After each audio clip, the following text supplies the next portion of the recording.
কিছুটা এগোতেই পেছনে দেখলাম একটা গাড়ি আসছে। আমি লিফট চাইতে গাড়িটা থেমে গেল। আমি কাচে নক করলাম লিফটের আশায়, কিন্তু কাচ নিচু হতেই কেন জানি না একটা ভয় আমায় জাগিয়ে বসলো। ভেতরে তাকাতে দেখলাম কেবল একটা বুড়ো গাড়ি চালাচ্ছিল। নীল স্যুট, নীল হ্যাট, বড় বড় চোখ। লোকটা আমার দিকে তাকিয়ে মৃদু হাসল, কিন্তু ওই হাসিটা কেমন একটা অদ্ভুত লাগলো আমার, অলমোস্ট ক্রিপি।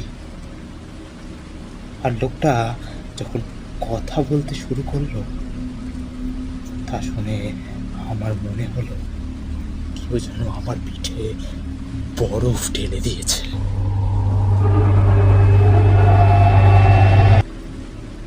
সে বলল, হ্যালো।